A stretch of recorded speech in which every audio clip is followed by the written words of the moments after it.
Hello, everybody. This is Dr. Fu. So today I want to share with you what I learned about fear, anger, and our performance. So what happened to the brain when we feel fear or anger? There are two key areas that you need to know about. First one is the amygdala. The other one is the prefrontal cortex. So the amygdala is our brain's emotional alarm system.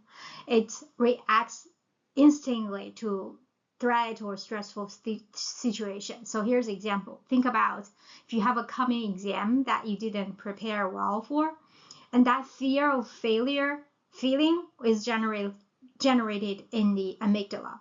Another situation is if you find somebody did something mean to you on purpose. That angry feeling is also come out from the amygdala.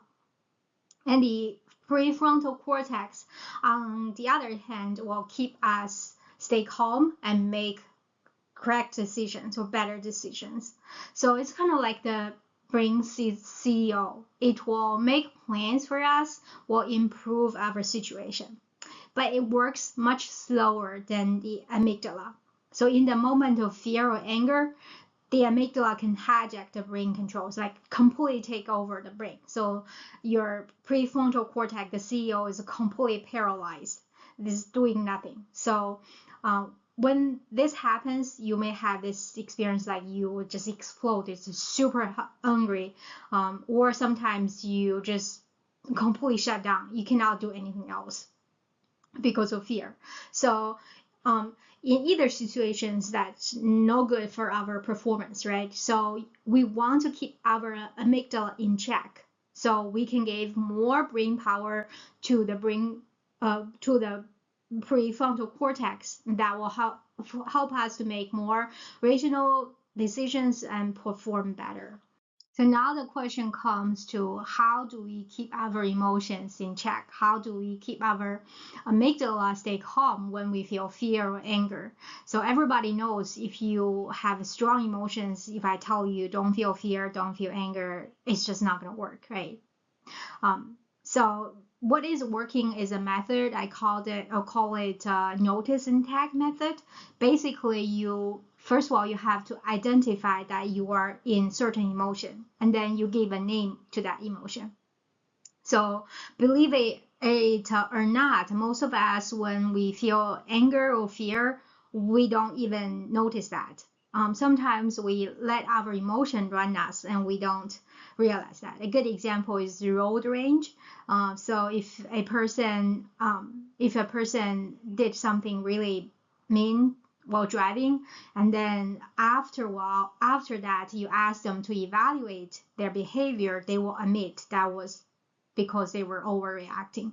So that's one good example. Another example is most of the time, if you go to a closed notebook exam, you will perform less well compared with when you're stay calm in there and doing the answering the questions. And that is because your fear creep in and you didn't realize that. So I have a method that helped me to identify my emotions and tag it. So here is the practice.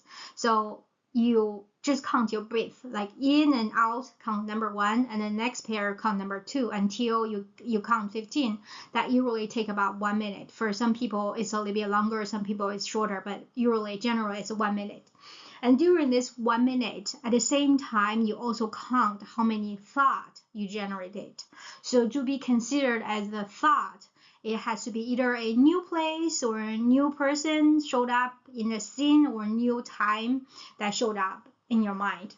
In the past, have tested this method with different people, and then I have one student told me that they have 28 thoughts come in this 1 minute, like 15 count of breath. So after you do this practice, you'll be really surprised how many thoughts you generated, like constantly generated, and how fast your mind is actually generating idea for you.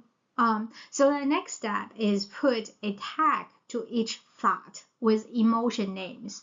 So if you identify there's a new thought come to your mind, you label it with thought. For example, this is a sad feeling, or this is fear, or this is happy, or this is disgusting or frustrated. You have a name, you have a word for each of your thought, and this word is emotional names. And you will notice that once you have a tag of emotion to your thought, it's really hard to continue with that emotion. That is because you allocate more computing power to your prefrontal cortex.